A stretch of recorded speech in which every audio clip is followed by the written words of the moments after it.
Well, hello, and welcome back to another episode of Crudely Drawn Conclusions with David and Mike. Now, I'm going to be completely honest with you here. I couldn't find my cord for my microphone. It's a pretty simple microphone, but it's a good microphone. High quality sound output. But I couldn't find my cord. I don't know where I put it. But luckily, I've been saving cords for quite some time, and I looked around in some drawers, and I found one that looked like it would match, and I plugged it in, and here we are. And this cord apparently came from my daughter's old learning computer when she was, 2 years old. So, I win again. My dad gene is strong with this one. But in this episode, man, it's pretty short, it's pretty brief, it's to the point, except for not like this intro where I'm rambling around. But on this episode, we talked about a brave new world and the world that we all live in and how we've all just kind of accepted it. And we kind of like it. It's pleasurable. I say pleasure a lot in this episode, and it's kind of disconcerting, but don't be alarmed. We talked about Aldous Huxley's immortal classic Brave New World and how it kind of applies to this world. You know, I've been ranting about 1984 for the last 18 months, but with some reflection and really thinking about it, this is really more like a Brave New World than it is 1984. 1984 comes in a couple months, once the Brave New World gives way to the whatever you want to call it. I don't want to say New World Order, even though other people around the world are saying New World Order. What's going on, man? What's going on? It's all going mad. It's all going crazy. But we're glad you're here. We're glad you're listening. As always, if you want to give David some money, don't go to Cup of Joe, because that's not a real place. I've been saying that for months now. It's not Cup of Joe. It's Buy Me a Coffee. Buy Me a Coffee. Go give David $5. And we got some merch out there we're trying to promote. If you want some merchandise, if you want to buy something, just send us an email for right now. We'll get a website up and going before too long. Maybe. I'm historically bad at following through with what I say I'm going to do. It's been kind of my entire life. I like drinking in the afternoon. Sorry, folks. Anyway, I'm going to turn this over to some theme music and young David Chapman.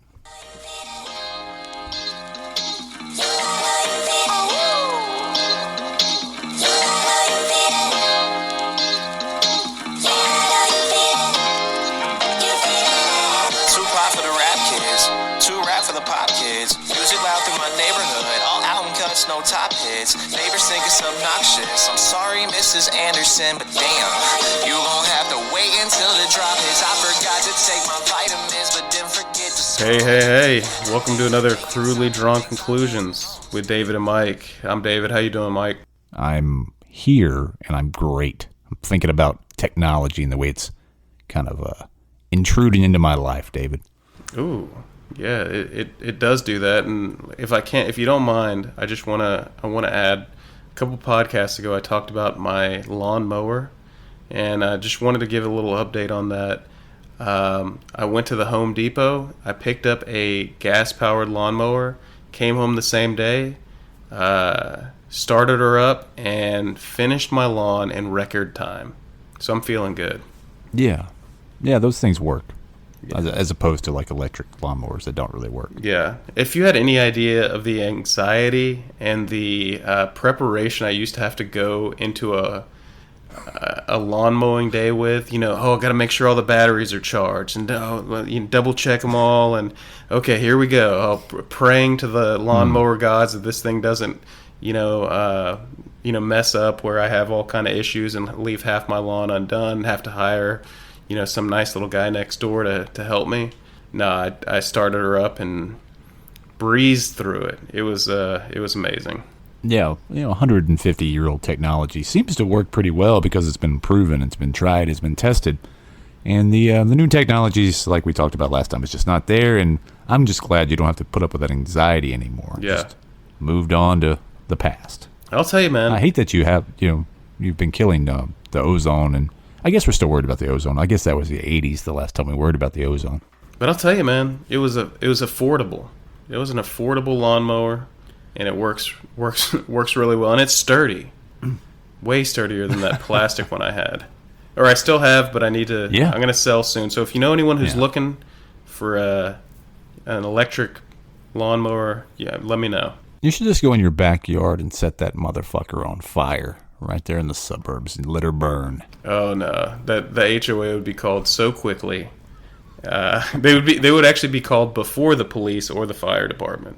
They'd call the HOA and let them know there's a deviant that needs to be fined ASAP. Yes, it's all a voluntary compliance. We all working together within the HOA. Yeah. Oh, I got some HOA stories, but I can't do it today. I gotta. Well, easy there, big fella. I don't know if I can take them. We got too much going on. We got way too much going on. But no. I know you have some of this you want to talk about too. But I just wanted to, while I had it on my mind. So the same day I bought the lawnmower, I stopped at Ace Hardware to get some oil, and while I was checking out, I went through the whole. I never go to Ace Hardware. This might have been the second time I've ever been there. The lady asked me, "Hey, what's your reward? You got your reward card?" And I was actually I was in a hurry. I had to go pick up my kid, and I was like, "No, I don't have a reward card." And she was like, "Well, here, let's sign you up." And like I told you in the last podcast, my default setting is to be a coward at all times. And compliant coward. Happens to the best of us. And even though I was in a hurry, even though I was almost late to pick up my kid, and this 70-year-old woman's asking me about my reward card, I couldn't just say, "No, let me pay and let me go. I want to leave." And just, but I was like, "No, I don't have one." She's like, "Well, here, let me sign you up." And I was like, I'm okay. I don't come here "Oh, no, it's okay. It doesn't cost anything." I'm like, okay. And it took forever. I don't know why they needed all that. And I ended up leaving. And anyway, so. Well, you know why they needed all that. They got to track all of your purchases. They need to know where you spend your money and why you spend your money and how you spend your money so they can better take your money. As we discussed before, no corporation gives a fuck about you in any capacity whatsoever. So anytime they tell you that they're trying to do something that's going to benefit you, whether it's, if you buy 10 here, you're going to get the 11th one free. Well, no, you got to buy the 10, and they already factored in all the costs, and they've already made a profit.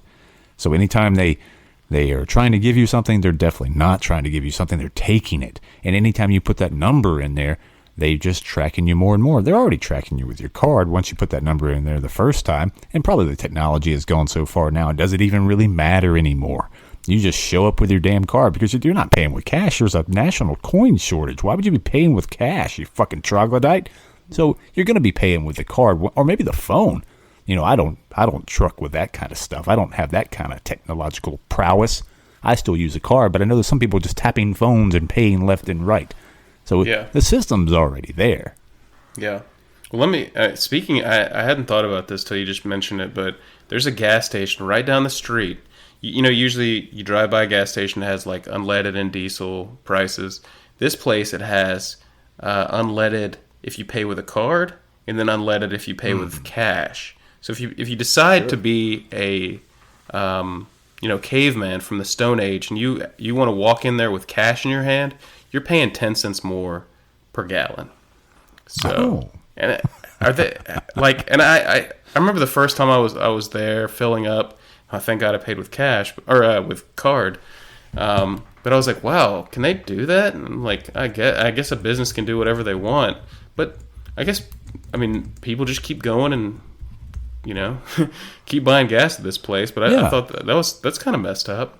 Like I was telling you, I remember when there was all those reward programs first came out, and I would get angry and tell them, no, I'm not putting my number in there. Definitely not my email address. What are you? You trying to spy on me? Are you the government? And then, sir, I'm just doing my job here. I'm just trying to get you some rewards. I mean, it's a really good program. They're going to get you 3% off if you 3 months in the future from here.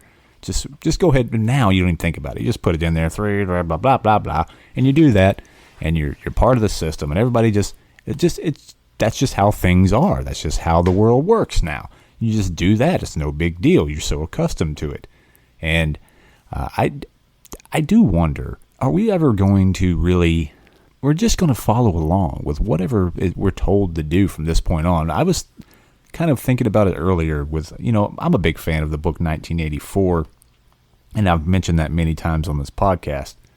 But my friend who died, Ryan Berkebile, liked 1984, but he was a much bigger fan of Brave New World by Aldous Huxley. And I read it back, 20 years ago, and I was familiar with it, but it'd been a while since I read it.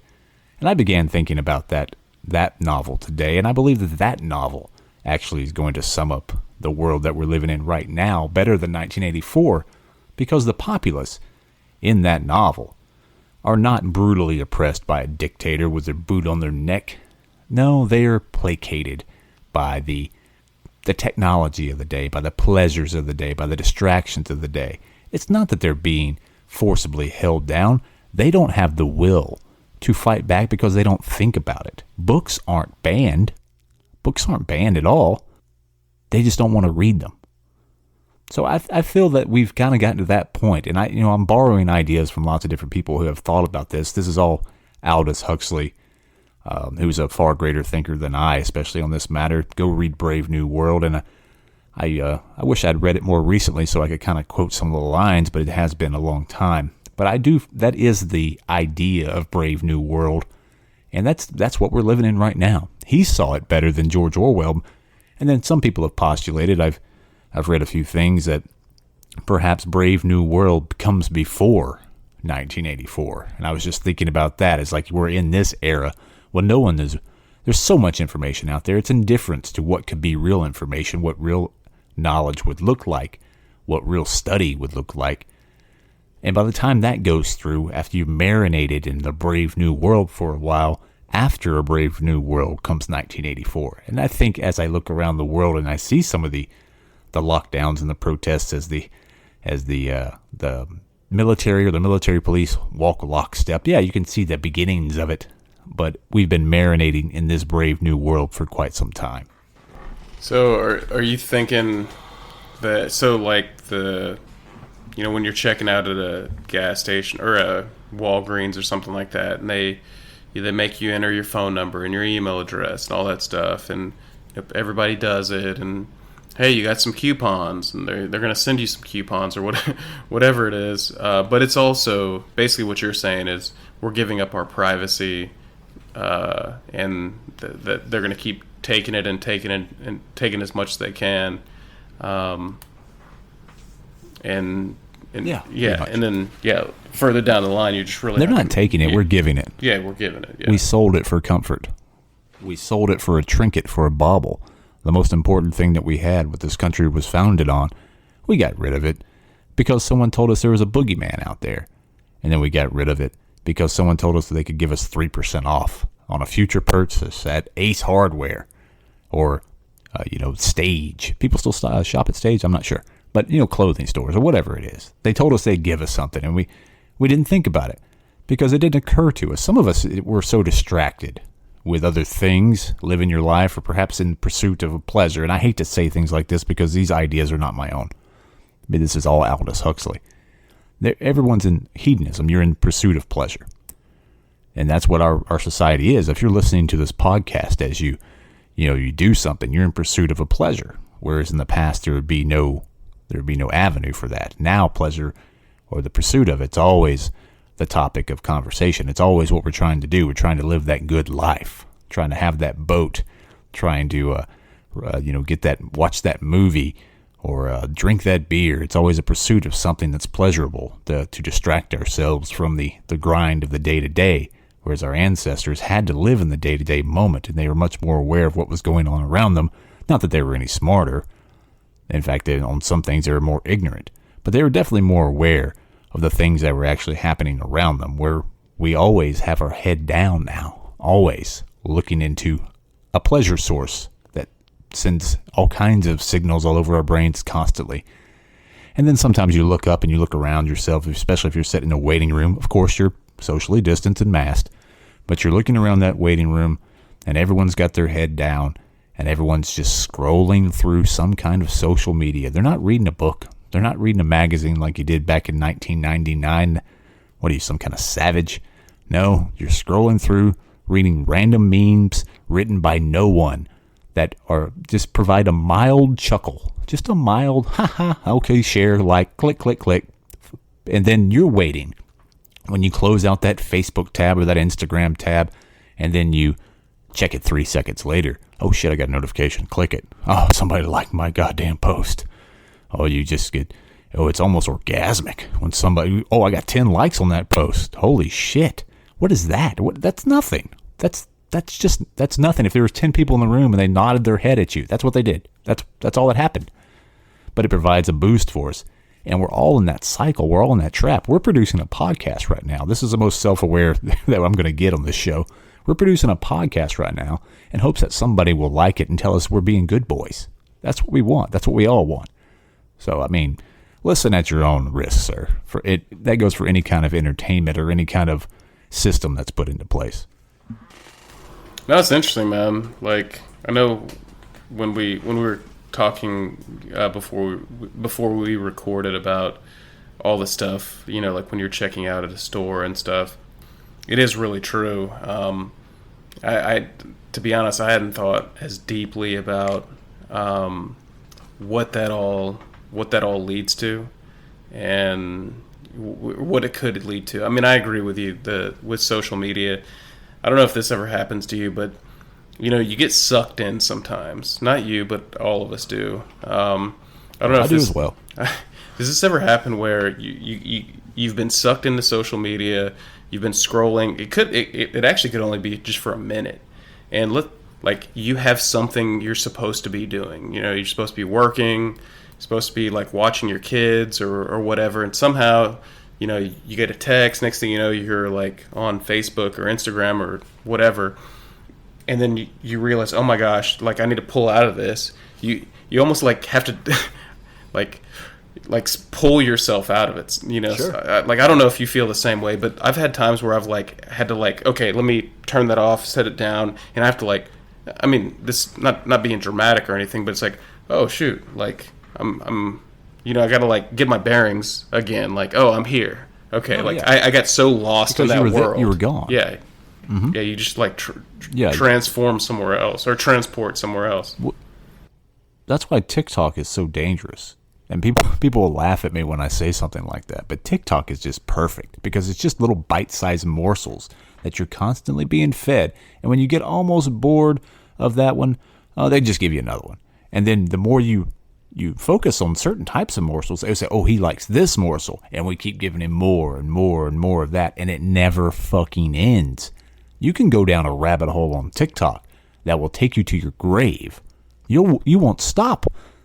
No, it doesn't. The world doesn't mean anything. It doesn't matter. And when you're in the TikTok world or when you're in the Instagram machine and you've gone off that search and you have no idea how you got there, you're 15 videos deep, and then you look up and it's been an hour and a half or 2 hours or whatever it is. I think the average person now is spending about 6 or 7 hours a day looking at their screen in their hand.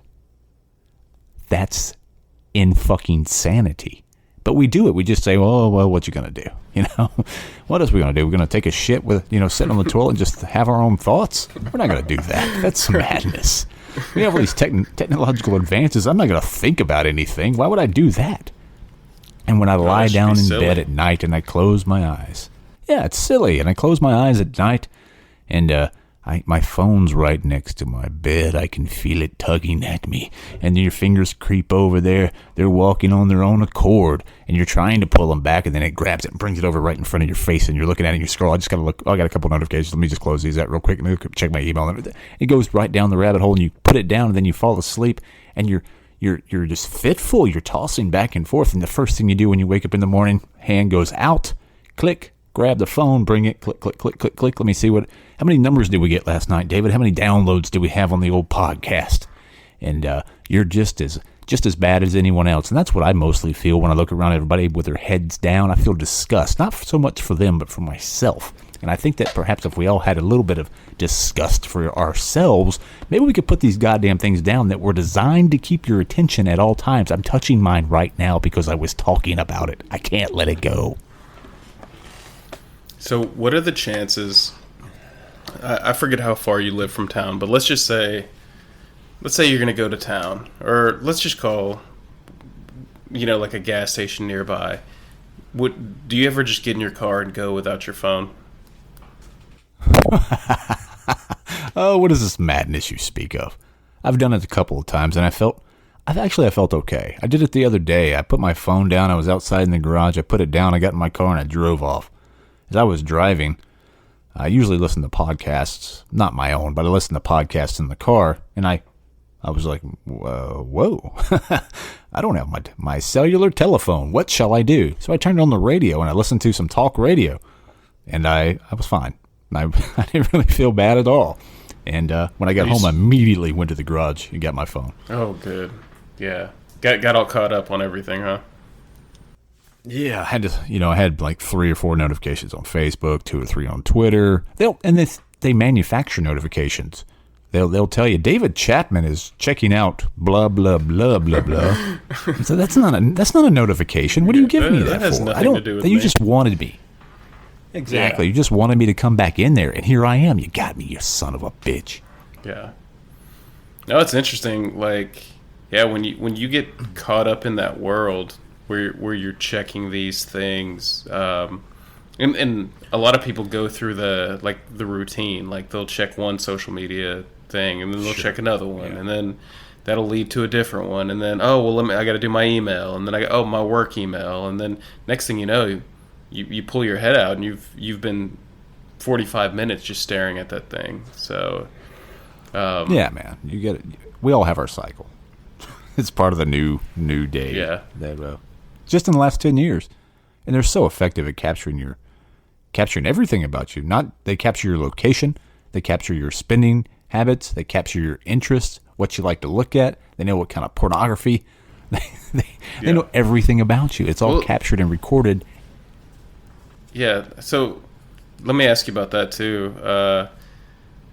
I know a lot of people have played this game before. My neighbors did it the other day where they just had their phone out and they were like talking about, let's see if it's really listening to us. And they were like, start talking about like shaving cream or whatever it is. And then the next day they sent me a text of like, they're scrolling through their social media and they're getting like shaving cream ads, Well, sure. It's not something they typed in. That. It's not, they didn't even have the app open. It's just their dead phone sitting next to them. They're talking about shaving cream, and then the next day they're getting all these ads. I think that's kind of alarming. Like, how does that work? And I guess we're okay with it, because even though I knew that, I still have my phone next to me. I haven't changed any settings, and yeah. Yeah. Well, think about what we talked about just a little while ago, 10 minutes ago, and think about what you just said. You said, and I'm not like shitting on you by any means. I do the same thing. You said, I think that's a little alarming.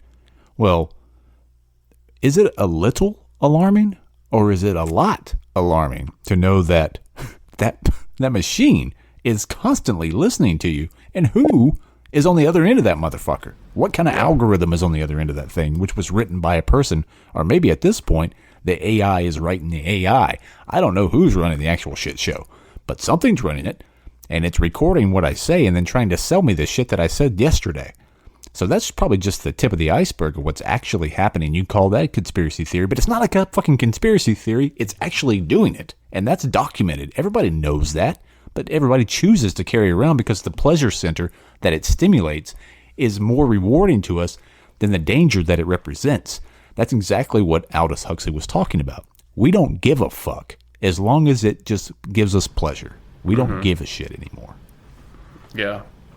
So let's all go burn our cellular telephones after this podcast. Well, Every one of us. Let me play a little devil's advocate, and one of my local grocery stores. I never shopped there till I moved to this town, but Sure. You go in and you put your same thing. They want your phone number and your address and all that kind of stuff, because you get reward points. Okay, and if you're a member of this reward club, you get, on certain items you can get a discount. So after you've checked out, you look at your receipt and it's like, oh, thank you, Mr. Member. And I don't have to pay to be a member either. I'm just a member because I gave them my information. But let me go a little further. So we had been living here a little bit. Got a letter in the mail from the grocery store. I opened it up. 10 coupons, right? 10 yeah, pretty sweet coupons.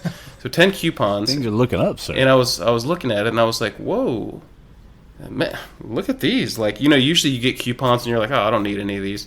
It's like, man, they know exactly what I like. I bought these things like a week ago.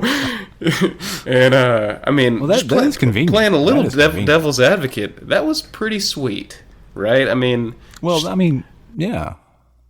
Because we don't really know what we want, right? We're just silly primates trying to figure this thing out. When the algorithms, the machines, know what we want, and they will tell us what we want, and we agree with them. So maybe that the Brave New World's not going to be so bad anyway. I think that's part of the book as well. I'm going to have to read that tomorrow because I'm getting a little foggy. Yeah, but that's definitely part of it. I'll have to read that. And I mean, I've never read that book. I've heard about it. I need to read it. But what you just said there, I think that's the truth, because we've talked about this a lot. And I've actually had, we have some people email and reach out to us and whatever. And not long ago, we talked about the whole Apple operating system change. I know I'm butchering this, but like, where if you have anything on the cloud, kitty porn pictures and stuff, they're searching those in hope to catch, pedophiles and so on. So if you have pictures in your phone, they're getting scanned by an AI source that throws those into a bucket that then gets sifted through by a human. And we were kind of complaining about that, and some people were like, "Hey, man, if it catches pedophiles, I'm all for it," right? And that's what it comes down to. And even a lot of these things, hey, man, the Brave New World's not that bad. Yeah, we give up all our privacy. Yeah, we have a phone that's recording us and listening to us, and basically like another human living in our house. But hey, it's for the better of us. We get cool coupons sometimes, right? Well, like I said earlier, it becomes Brave New World, and I think it becomes Brave New World, then it becomes 1984. It always starts under the pretense of some kind of safety. It's always some kind of pretense about making something better, and then it is always taken farther than that. That's on almost everything that has to do with an application of power that can be controlled. And when you look at society and the way it's going, and how we've kind of gotten away from the individual and become more of a collective. We've kind of given up our individual identity and freedoms to a large degree, especially our own privacy. We've already given that up to the collective for the greater good. Then you can see how these governments will utilize that to take control. You can say that that's a conspiracy theory. You can say that that's not actually what's happening. Everybody's acting from an altruistic sort of like methodology. Maybe they are. That's where it starts. But then it gets corrupted. And it's not really corrupted in some like a straight up nefarious way, a straight up evil way. The people who sometimes are in charge have been radicalized over the course of their lives to believe that they're right about, and we all believe that we're right. Well, not everybody. Some people like to question, and those people don't get anywhere in life. But the people who believe they're right, they really want to change the world. And they think they're changing the world for the better. But usually by the time they end up changing all these different things about the world, the real despot behind the curtain is there to seize power and control. Or maybe, like they said, the Brave New World is just everybody trying to get along and do better. And then in the end, it changes us from something that we were, like inherently human, to something that's no longer resembles what we once were. And some people think that's a good thing. I do not. That's funny. I feel like that debate just goes on so often now. Like, I mean, I've talked to people who are very, like, pro, what is it, like, vaccination passport kind of stuff. Sure. And they're like, oh, man, don't you want to know? Like, if I'm going if I'm going to a restaurant, don't you want to know that it's safe to be there, that everyone there has been, they've been, they're... I'm not afraid. I didn't... but when is it going to be where that is 80%, 90% of the people, the people who want privacy, the people who want, those kind of things are just totally like, like you don't have a voice anymore because everybody else is like, yeah, vaccine passports and all this other stuff. Yeah, it just makes sense. It's science. Yeah, I mean, I will never be there. But I also said that about putting my number on the when I went to J.C. Penney back in 2008. But now look at me going to Walgreens, just typing it on in there. There are some things, but the pressure that will be applied is going to be a lot greater than this would be more the George Orwellian pressure that's being applied right now when it comes to the mandates that have been put in place like that. But there is a dichotomy between those two different types of ways to see the world. You're either a guy who thinks that vaccine passports are a good idea, or you're a guy who thinks they're a terrible idea. And those people don't usually get along because that's kind of a telling idea. So that's clearly two different types of people. I don't know how they go forward from there. That's like an anti-abortion and an abortionist. It's the same thing. You either think it's inherently wrong or you think it's inherently right.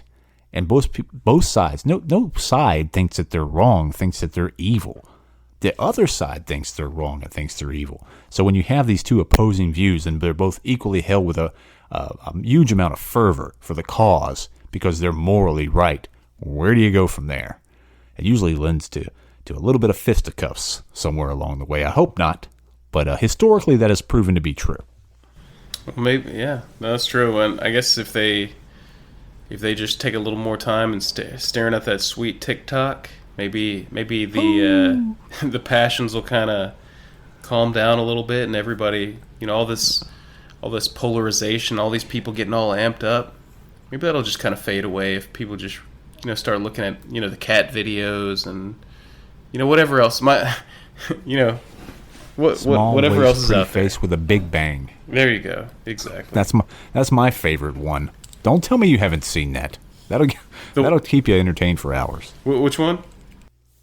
It's called Small Waist, Pretty Face with a Big Bang. The young lady will she will say small waist. It's a song, and she'll say small waist, and she'll pull her shirt tight, and she's got a small waist. And then the song says pretty face, and then she highlights her face with her hands, and then it says with a big bang. And then she turns around and jumps, and then her buttocks jiggles usually in yoga pants. And you're like, wow, okay, I'm going to follow this thread to the end of it. And it never ends. It just keeps going. And then 45 minutes in, you realize you've just been watching women jump around. It's like, what the I used to have thoughts and dreams and ideas, and now I'm just, here I am. Yeah. So for somebody like you that used to like reading, or maybe you still do, and likes... I still do, but just not as much. Things like that. Is it?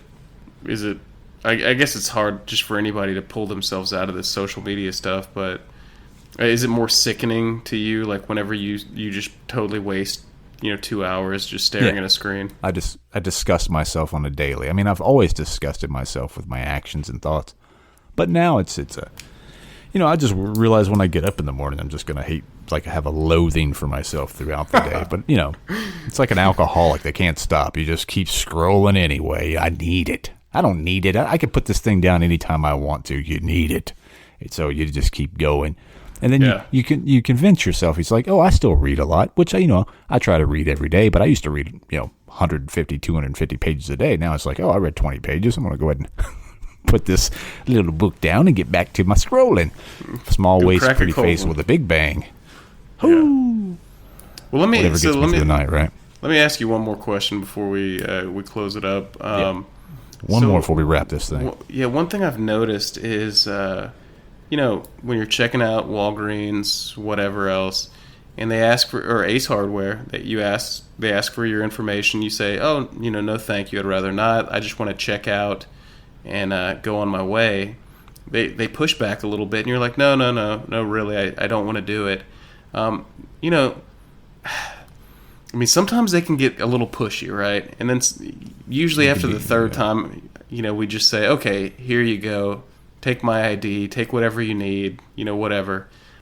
And like I've said it before, my default setting is just to be a coward and just give them whatever they want. I mean, how would you advise somebody to... Oh, it's very easy. Do you just say no? It's very easy. You just say no. And then if they I've done it. So all you got to do is... It works? I've done it many times. Not like I said, not so much anymore. But yeah, like I can recall several instances where they said, sir, do you want to put it in your number? I said, no, I don't. I appreciate it. And they said, sir, it's a very good program. I said, I do not want to do that. And then they go, ooh, what kind of crazy psychopath is this? No, they're not used to being confronted with a person who says no. No. And they can think what they think. What are you trying to make an impression for? Are you going to be hanging out with this person? You tried to be nice. They would not allow you to be nice. Then you just be forceful. And when you're forceful, 98% of the time they'll just back up. When I've said that, I've literally said, no, I am not going to do that. They just leave you alone because they don't want to. They've been told to push it by management, but they're making whatever they're making at that store. There are limits to their loyalty here. Yeah. So when a guy just gets a little bass in his voice and his brow furrows, it's like, I don't really need to, okay, fuck it, man. Fuck you. They don't. I don't get paid enough. That's all it takes. Yeah, fuck you, man. You don't want the free rewards that my great company's trying to give you? Then go fuck yourself, they say in their head. Yeah. And then that's fine. We can both agree that we had a terrible interaction there, and the next time I come in this establishment, you can look at me and say, oh, there's that guy. And that's fine. You can do that. You gotta be remembered one way or the other. It's not going to be from writing a great sonnet or performing in front of an audience, really slaying on the axe. No, it's my little bit of fame is just going to be the random clerks around the world who thought I was an asshole. And just one last thing. You talk about these politicians that want power, that the kind of 1984 and what the future holds there. And anytime I think about that, for some reason, I don't know if this sounds weird, but I always think of Justin Trudeau. You know what I mean? Like, he just seems like that guy. And it's kind of funny because he's been in the news a little bit lately for, his whole, blackface situation's been flaring up again. This motherfucker. And that's not going to affect anybody voting for him again. But he just seems like the guy. I don't know. He looks, he's a good-looking guy, seems real polite and stuff, but, man, he just looks like a conniving shark. I don't know what it is about that guy, but he looks evil to me. Well, I mean, the election is tonight. So as we record this is the 20th. The Canadian election, I guess, is taking place as we record this. So we'll find out tomorrow if he's still got a job or not. But he seemed to have some kind of obsession back in the 90s with blackface. There's several pictures of him in blackface. And normally that would just kill your career. But Trudeau, like you said, he's a handsome fella. And he's well-spoken, and he looks young, even though he's not that young. He's almost 50, which is fairly young for a politician, but he looks younger than that. So the world kind of likes him. So we'll see if he wins tonight. But, yeah, I would say almost anybody in any kind of position of power or authority over a group of people, especially over a group of millions of people, has got a little nefarious intent 98% of the time, maybe 99.9% of the time. But there is those glaring few people that actually do want to make a difference and do come from a good place. But even they mostly get corrupted. But yeah, Trudeau, I'll be interested to see if he makes it through the night. And then if he doesn't, I guess he'll just go back to constantly painting his face black and having a grand old time. Mm-hmm. Well, good luck to him and good luck to you. So good luck to you, sir. Tomorrow with your coaching duties and with telling clerks no. Thank you, sir. I will do my best. All right, man. I'll talk to you later. All right.